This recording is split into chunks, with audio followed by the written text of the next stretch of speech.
So what I want to talk to you about is antibodies in paroxysmal neurological disorders, or at least that's the title I was given.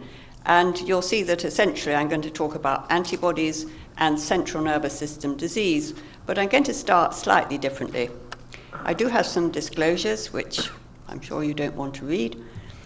And I want to just very briefly remind you first about myasthenia gravis. We had a talk yesterday from Dr. Misra, and I'm sure everybody remembers that myasthenia is an autoimmune antibody-caused disease.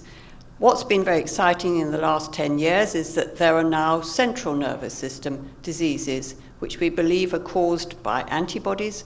We can measure the antibodies and we can treat the patients, and they seem to get much better.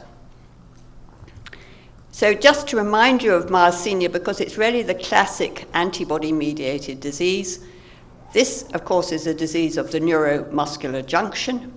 There are antibodies to acetylcholine receptors that cause loss of acetylcholine receptors and a defect in neuromuscular transmission. And of course, the patient becomes very weak and fatigued, as you will know. The serum antibodies to the acetylcholine receptor can be measured very easily now, worldwide, and they're very useful in the diagnosis. Although there are other ways of diagnosing those patients, and many people use those as well. And the important thing is that the patients improve dramatically, often, with treatments that reduce the antibody levels. And that's particular plasma exchange, if required, intravenous immunoglobulins, steroids, and other immunosuppressive drugs like azathioprine, mycophenolate, etc. And that work was done mainly in the 1970s and 1980s by many people in the States and in Europe. So what I'm going to tell you about today mainly is diseases of the central nervous system that are associated with specific antibodies, and they're present in adults and children.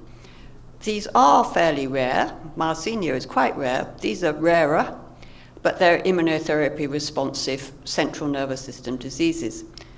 Mostly the antibodies against receptors, ion channels, or related proteins, and there are some interesting parallels with the genetic diseases that you've already heard mentioned today, particularly in the epilepsies, from Dr. Pedley, although I'm not going to talk about that in particular. There are paroxysmal aspects of most of these diseases, which is my excuse for being here. So what I want to talk about in particular is potassium channel, get my pointer to work, potassium channel, this is voltage-gated Kalium channels, which is potassium channels in German, and they are associated with these antibodies, which I'll talk about in a moment. We also know that there's a form of stiff person syndrome with glycine receptor antibodies, and I'm going to show you some videos of those patients. And I'll also mention, and more this afternoon, the patients who have the NMDA receptor antibodies. There are also a growing number of other antibodies that you might see in the literature. There's some very important papers on those, but they're much less common in our experience, and I'm not going to even mention them today. But for me, this all started with this condition, which is not a central nervous system disease. This is a peripheral neuromuscular disease, because the patient has hyperexcitable motor nerves, and this is causing a lot of muscle twitching. This can be shown electrophysiologically on the right, and I won't go into the details. You see this muscle fasciculations and twitchings, and there's also very painful cramps in these patients, and a lot of sweating very commonly. This is spontaneous muscle activity of peripheral nerve origin, and it improves after plasma exchange. So this is probably an antibody-mediated disease. And in fact, we started measuring antibodies to voltage-gated potassium channels in these patients using a precipitation assay, which I won't go into the details, but using rabbit brain tissue dissolved in a detergent called digitonin, and then labeled with a snake toxin. And I wanted to show you this because I think you have some mambas in India, and snakes have been incredibly important for our work up to now, and we're very grateful for them. So, you know, make it clear to them that you do realize they've got some uses. So potassium channel antibodies and the features of patients with neuromyotonia. We've done a study which isn't yet published with Matthew Kernan in Sydney and Dr. Watanabe in Kagoshima in Japan. And most, obviously, by definition, these patients have twitching, weakness, stiffness, and pseudomyotonia. And many of them have sweating and autonomic disturbance, such as constipation. But what I found particularly interesting is that when you ask more in detail, you find that about 40% of these patients have pain, and that pain is not due to muscle cramps necessarily. In some patients, it's burning, lancinating, it's described as aching pain, which is not due to muscle activity. So this is a syndrome which I think illustrates that antibodies can cause pain. And also, about 20% of them do have some sort of central nervous system disturbance. So that was the first hint that we might be finding antibodies that could cause brain disease as well as peripheral disease. And in fact, this was the first patient who really brought it home to us that there are brain diseases caused by antibodies. So this was a patient with a rare syndrome called Morvan syndrome. They have muscle twitching and neuropathic type pain, just like I've described to you in neuromyotonia. They have autonomic disturbance like neuromyotonia, sweating, cardiac arrhythmias sometimes, but they also have very marked central disturbance with insomnia as one of the main features, confusion, hallucinations, sometimes seizures, with disturbed circadian rhythms in the few examples which have been carefully tested. In almost every case, they have lots of these potassium channel antibodies, and the symptoms and signs improve with plasma exchange.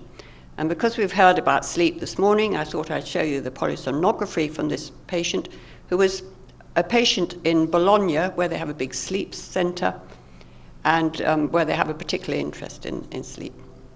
So I'm not going to describe this because I don't understand polysomnography. I'm not a medic. I'm not a neurologist. I am a medic. But you can see that there's a lot of activity here which shouldn't be in the wake EEG. There's a lot of abnormal activity here in the muscle leads, and in the cardiac leads there's an extrasystoles and a disorganization. So that was how the patient was when he was sick.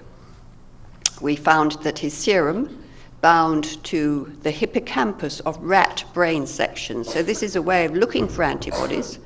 So you took his serum and put it onto thin sections of rat brain, and whereas a control serum doesn't bind at all because there's no pink staining here, in the patient's case you see beautiful staining around the hippocampus layers, as you can see there, I hope.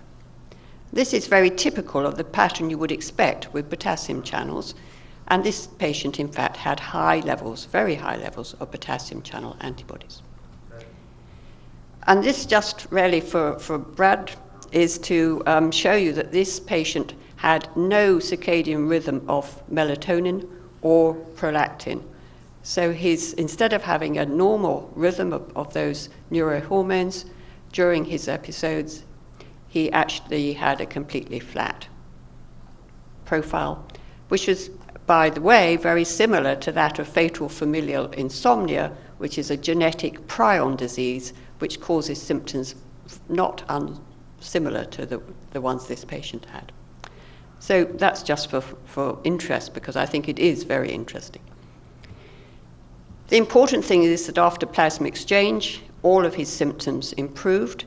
He began to sleep much more normally, his confusion improved, and he stopped having hallucinations, and his muscle symptoms improved, and his cardiac output, as you can see, became regular, with much less muscle activity and a much more normal EEG. So this was a patient who had very high potassium channel antibodies. And without going into the details, we realized subsequently that we'd been wrong in saying that the antibodies were against potassium channels. And the reason for that was that actually the potassium channel is a protein which is sort of hidden almost in this complex of different proteins that sit in the membrane, in the nerve cell membrane. and which are all responsible for helping to control the activity of the neuronal cell. So the potassium channel, which is in the blue in the middle, is surrounded by other proteins, including protein LGI1, which you've already seen on one of Dr. Pedley's slides, and Caspar-2 and contactin-2, for instance. And there are probably more proteins that we don't know about. In Morvan syndrome, most of the antibodies are against Caspar-2. And those antibodies bind to the juxtaparanodes, so that's just beside the nodes of Ranvier, in the axons of myelinated axons in peripheral nerve and brain, and we believe that at least the peripheral symptoms of the patients are caused by those antibodies interfering with conduction along the nerves. How do we measure antibodies to one of these new proteins? Because you're going to hear about other new proteins that we need to measure antibodies to. But what we do is we take a cell, which is usually a human embryonic kidney cell. It's not a neuronal cell, but we introduce the DNA that encodes, that makes the target protein that we want, and we often make that target protein green by merging the gene for the protein with the gene for a green fluorescent protein, which is a natural substance. So now you have a green protein which is on the surface of this live cell being cultured in the lab. And what we do is we take the patient's serum and we apply the serum to those cells, and if the patient has antibodies, they stick to the protein, and then we detect those antibodies with a second antibody which binds to human IgG and which is red fluorescent. And so now, if the patient has antibodies, we can look down the microscope and see that there are green cells with a red rim around it, indicating that the patient's antibodies have bound and been detected by this red fluorescent signal. Of course, if the patient doesn't have antibodies, then everything gets washed away. There's nothing for the red antibodies to bind to, and all you see down the microscope is the green cells. And we spend many, many hours every week looking at the results from patient samples, helping to diagnose these cases. There are now some commercial assays which are much easier for you to use and which I think are beginning to be used in India. Morvan syndrome is a rare disease, and you might wonder why I'm talking about it so much. I think it's very fascinating. It's mainly male patients. They have this combination of neuromyotonia, autonomic disturbance, and insomnia. The antibodies are almost always to potassium channels and usually to Caspar-2. Some of them have thymomas, so they can be paraneoplastic, but the majority don't. And some of them have coexisting myasthenia gravis and thymomas. So it's a part of the constellation of thymoma-associated diseases. But all of them respond neurologically to plasma exchange and immunotherapies such as steroids, although the thymomas can sometimes be a problem. But the reason I'm particularly interested in it, and I thought you might like to hear about it, because there's a group, I don't know if they're represented here in any sense, called Sharmas, the two Sharmas, who have written about 5 of these cases, and they occurred after scrotal sac drainage and chemical installation in hydroceles.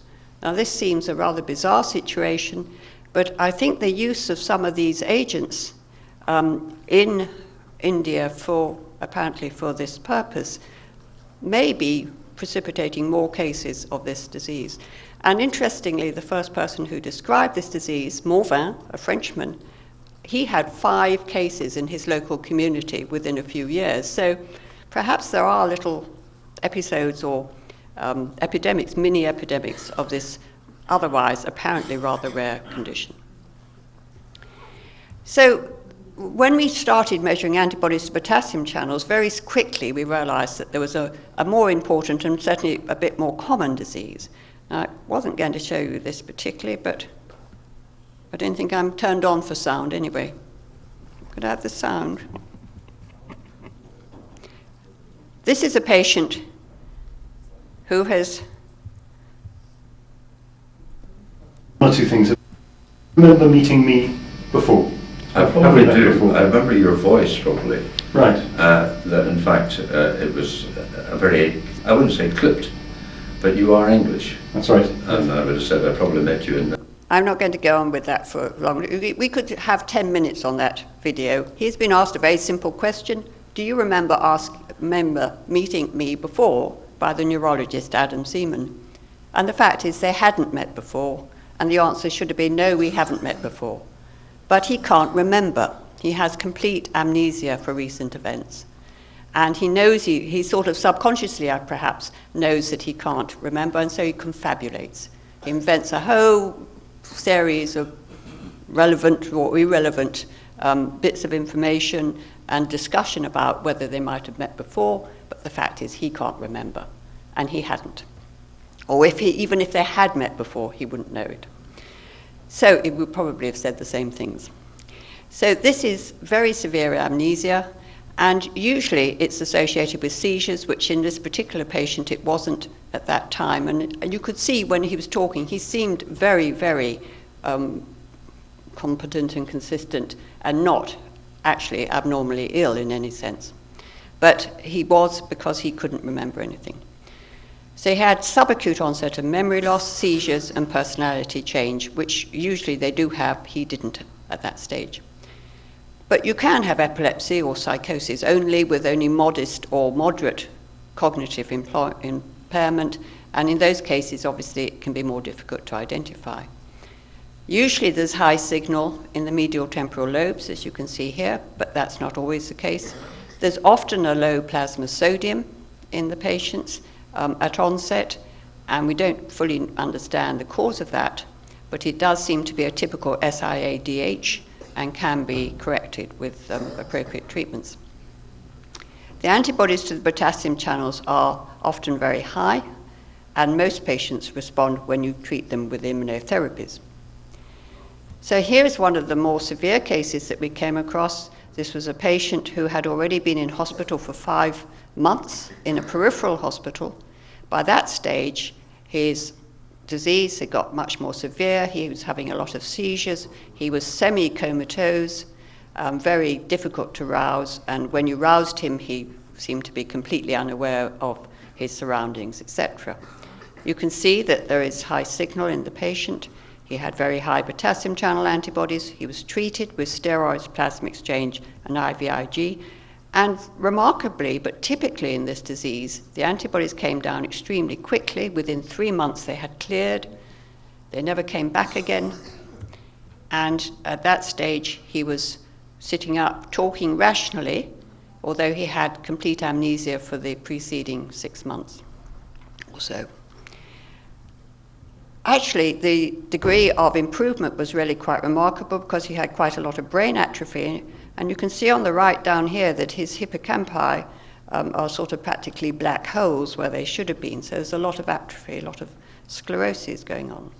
But he went home and he lived independently for a number of years before he got ill from something else, we think, and died a few years, about 5 or 6 years later.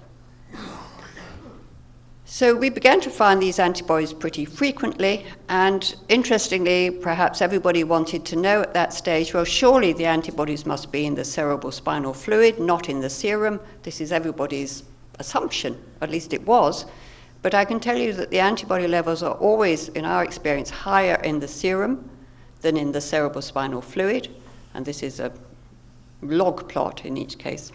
Sometimes in this disease you don't find any antibody in the cerebral spinal fluid, and we believe that the antibodies get in from the circulation directly into the brain parenchyma, at least at first. Maybe subsequently, if the disease isn't treated, the antibodies begin to be made in the cerebral spinal fluid and then, or in the brain tissue, and then you would get a higher level in the cerebral spinal fluid.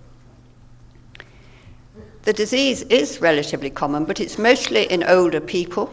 And you can see here that when you look at the age of referral of the sera, which is our easiest way of saying what age the patient is, many of the patients are over 60, 70, 80, and you can realize that these patients can be misdiagnosed as acute dementia or an early and unusual form of Alzheimer's, for instance. But they're really much more acute than that, and one should be on the lookout for patients who have this form of disease and who have a treatable condition. If you look at the modified ranking score as a measure of treatment response, here they are when they're at their worst. Most of them are in intensive care for at least some time because of the seizures. And then when they get better, some of them are normal after treatments. Some are very mildly impaired. Most are living at home relatively independently with a bit of help. And the only death in this particular study was from a coincidental cause. Despite the fact that they do seem to do very well, if you study them neuropsychologically, there is certainly not 100% recovery. And we just had a published study where we found that the verbal memory continued to be impaired even after many years of treatment in these patients. So there probably is some permanent impairment in most patients, and in some indeed it's more than that. Now, when it comes to the antibodies in these patients, LGI1 is the target that's most likely to be the antibody target.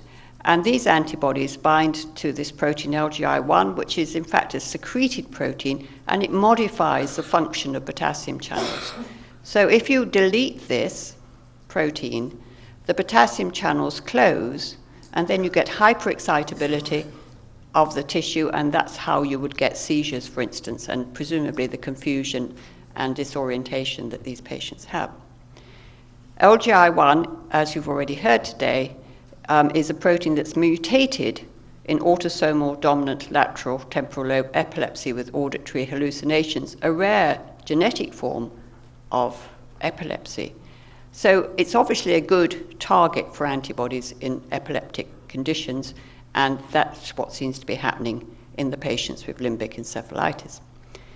And you can show that those antibodies really are relevant to the brain because this is a hippocampal neuron in culture, and on its surface it has lots of LGI1, and these green speckles that you can see on the surface are the patient's antibodies binding to LGI1 on the surface of the neurons, where it controls the activity of the potassium channels and also has other functions which are not fully understood.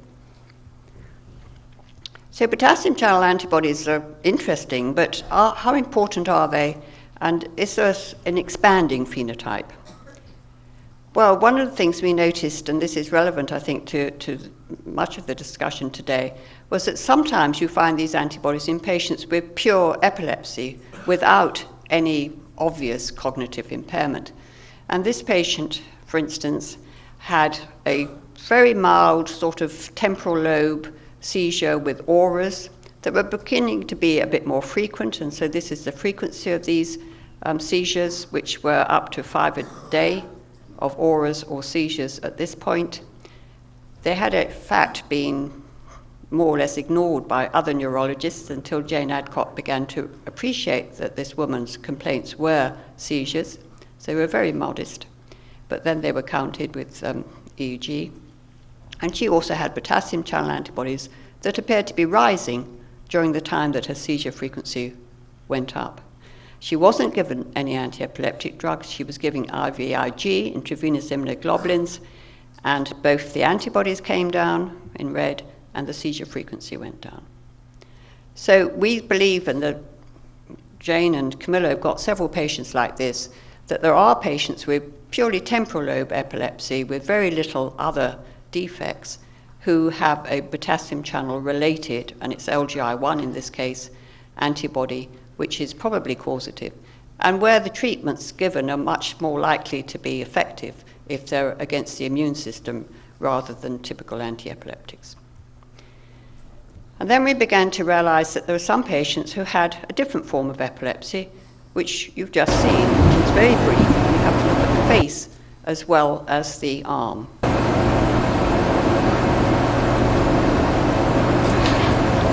So these little events are what my colleague Sarosh Irani with Sheila Smith at Queen Square called Faciobrachial dystonic seizures, or FBDS. They're associated almost in 90% of cases, in fact of 90% of cases, with high potassium channel antibodies, which are against LGI1 as the main component of the complex. And they can be up to 200 per day. And they are relatively benign, except that that lady could have been holding a hot cup of tea or a kettle at the time that she had one of these events. And obviously, they're not very convenient. What's particularly interesting about these patients is that although those antibodies can occur and they were first seen during limbic encephalitis, they can precede the limbic encephalitis. So here's a patient who was having the seizures, these little events, up to 50 times a day, until at this point she developed a limbic encephalitis, she lost her memory, and she became much more disturbed. And it was at that point that we were given the antibodies serum to measure the antibodies, and we measured the antibodies, they were high, she was treated, and they came down, and her seizures went away. But you can see here that anti-epileptic drugs seem to have no effect on those seizures whatsoever. So these are seizures which are very sensitive to steroids in particular, but not usually to anti-epileptics. And here's another patient with a rather more complex form, but where these events are part of his phenotype. And he can get them on either side.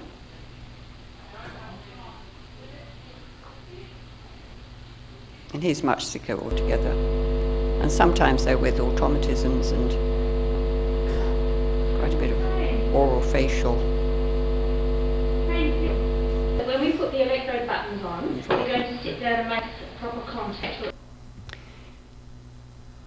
So these faciobrachial dystonic seizures are seen in limbic encephalitis with potassium channel complex antibodies.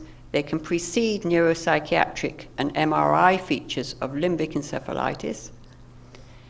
There's often a poor response to anti-epileptic drugs, and adverse reactions are rarely common to anti-epileptics, which is an interesting but unexplained situation. And there's a good and surprisingly fast response just to prednisolone alone in many of these patients, and they tend to have the LGI1 antibodies in the great majority. So people are beginning to recognize these much more commonly, and of course as they do, the phenotype of that begins to change. But first of all, I'd just like to point out that there is still this question about, well, is this an epilepsy or a movement disorder? And actually, how do you tell the difference? At least that's my question to you neurologists, because I don't understand. But you can see that this patient has high signal in the basal ganglia from hypermetabolism on PET, as well as limbic involvement. So this is a sort of epilepsy of the basal ganglia, perhaps. Perhaps that's the best way of explaining it. Now here's a patient who, with my new neurological knowledge, if I'd been shown this video by anybody other than Sarosh Irani, I would have said, oh, it's psychogenic. I don't know if you would agree with me. Certainly looks rather bizarre.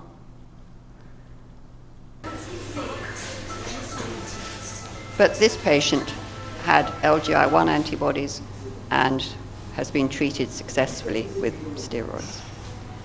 And in fact, probably some of the movements that he's making are his attempt, I don't think we need this actually, are his attempt to prevent the movements. He wants to stop the twitches, so he actually is struggling to prevent them. And that's probably why it looks so almost intentional in a way.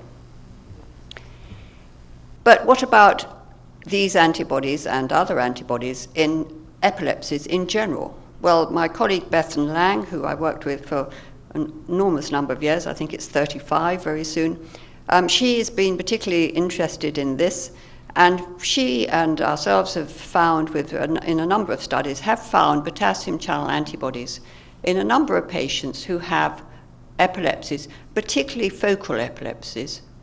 And that's beginning to look like, if you stick to patients with unexplained focal epilepsies of unknown cause, you may well find that some of those have an antibody. But it's going to be a relatively small proportion of the total patients you might see, and usually in your sort of drug-resistant clinic.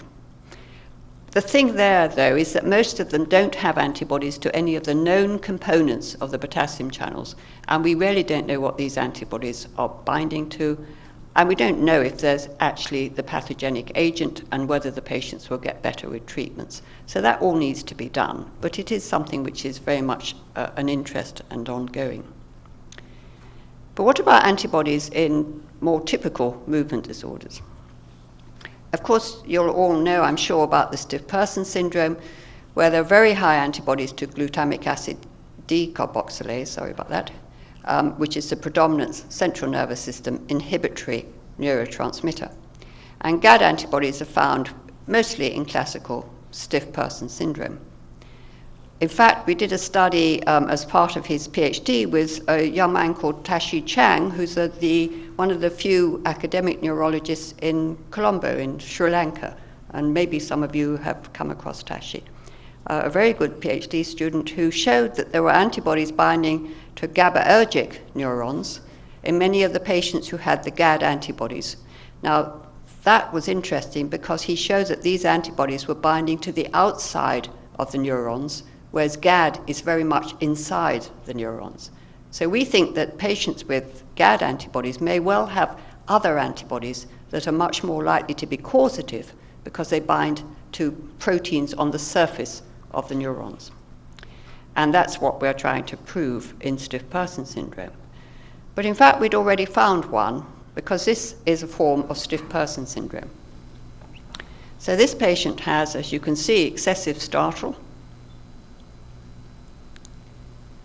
He was a 54-year-old prison officer, and this was his first complaint. Otherwise, he'd been very well. He had no tumors, so this wasn't paraneoplastic.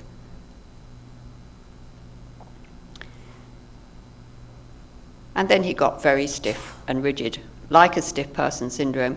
But he had much more than that because he had a brainstem encephalitis as well, which meant that he had fixed eye movements, he had breathing problems, speech problems, and the whole phenotype can be described as progressive encephalomyelitis with rigidity and myoclonus, or PERM. And this is meant to be a rare variant of a rare disease, and it's often in the literature reported to be fatal within a few years, usually 2 or less. However, because this patient was treated with immunotherapies and was successfully treated and went back to work part-time, we knew that there must be an antibody there somewhere.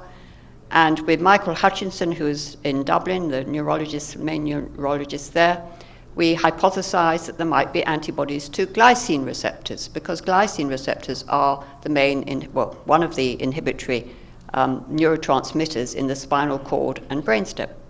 And indeed, this patient had antibodies that bound to glycine receptor expressing cells.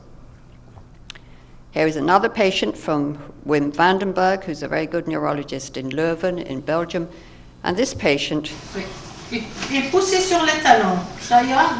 so touch sensitive that they can't move him in the bed because it's very painful and he gets these spasms. It's a very unpleasant situation. This is relatively subacute. He was a farmer until he got this disease. And they were able to show rather nicely, I think, that the myoclonic jerks that he was getting in response to touch or other sensory stimuli were initiated in the brainstem, because this is a sternocleidomastoid response to a stimulus, and that response was quicker than those in the masseter or in the deltoid or in the rectus femoris, as you can see here, which means that the myoclonic jerks are actually initiated in the brainstem, which is what one would expect in this disease. And he also had a thymoma, and I can never remember where the thymoma is there, which is relatively unusual but not unheard of in this condition, as you'll see. And that was removed, and he was given plasma exchange, a bit of steroids, and within a few months he was back on his feet, and he's remained very well, and he's gone back to farming his land. in a productive manner. So just to show you that we don't just spend our time doing diagnoses and getting people to send me videos, which they do very kindly, but we do some slightly more complex work, and here my student Alexander Carvajal has been looking at those antibodies to see which bits of the brain they bind to. They bind very beautifully in the brain stem, and the binding of the patient's antibodies in green co-localizes exactly with the binding of a red commercial antibody to the glycine receptor. And you get perfect co-localization, which shows that they really are binding to that protein. And you can see that very nicely too in the big neurons or the pontine reticular nucleus, where the receptors for glycine are on the surface of the cells, and the patient's antibodies bind beautifully to the surface of the cells. Equally in the spinal cord, in the ventral horn, and also in the dorsal horn, you get very nice co-localization. And here you can see a motor neuron, which is labeled with CHAT, which is the choline acetyl transferase, which makes acetylcholine. And you can see the merge signal on the surface of those neurons. So these patients' antibodies are definitely binding in the right parts of the brain to cause the symptoms that we see in the patients. And this just shows you that these patients do well after treatments, and these are very variable treatments that a lot of different people have tried on different patients, but in every case, before and after, whatever the actual phenotype, which is a bit more diverse than you might have expected, the patients do pretty well when they're treated. So overall, these patients almost always, present with rigidity and painful muscle spasms, excessive startle, ocular and brainstem disturbance, autonomic disturbance is very common, urinary retention in particular. Ataxia and seizures are less common but can be found in these patients, as they are reported in the literature with these PERM or stiff person syndrome plus conditions. You do have to look for tumors, particularly thymomas and lymphomas, but there's a very good response to persistent, and sometimes it does have to be persistent immunotherapy. So I just want to very briefly mention the NMDA receptor encephalitis, because I should talk more about this afternoon. This was discovered by Joseph Dalmau. I'm sorry, I must correct that. It's Dalmau in 2007 and 2008. And these patients were initially mainly young females who had ovarian teratomas associated with bizarre encephalopathies. And it's important to point out that it was subsequently shown that the teratomas in their ovaries actually contain NMDA receptors on neuronal-like cells. And so the patients are making an antibody response to their ovarian teratomas, which is then cross-reacting with the NMDA receptors in the brain. And I won't go into the details, but just to show you a couple of patients. So this is a young woman presented with neuropsychiatric features, and turn that off for this one, amnesia and seizures, but where the behavioral disturbance is usually the most common thing initially.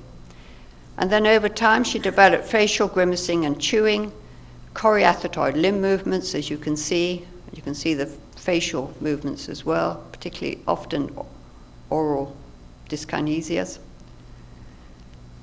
By this stage she was definitely mute, but in fact she was essentially unconscious, this patient, although you can be mute without being unconscious in this disease. No tumor was ever found in this patient. She was treated extensively with immunotherapies. She made a very good recovery, and the latest I've heard is that she's engaged to get married. So I think everything's absolutely on track for a normal life. I hope so. Some of these patients relapse, and they can relapse even years later, so one's always a little bit worried that that might happen. But what's been very striking is that this disease happens in children, really small children. The youngest is about 8 months that this has been noted in. And you see not only the chorioathetoid movements, but also the eye movements can be very bizarre. And in children, this is often called encephalitis lethargica. which of course is a disease first described by von Economo in the 1920s. This patient eventually was treated because she was diagnosed late. It was a long time ago now. And she did make a pretty substantial recovery, but unfortunately it's unlikely that she'll ever be cognitively normal, although she does attend a normal school. One of the exciting things about this disease is that it seems that this can be a situation where it can be post-infectious. So there's been now a number of reports, I could have added more to this, but they've only just come out in this last year, where these antibodies to the NMDA receptor are present in relapses after herpes simplex viral encephalitis. So the patients, and they're mostly children so far, have a typical viral encephalitis.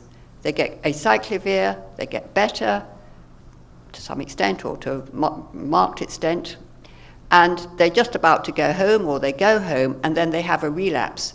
Now, in the past, people assumed that that was a viral relapse.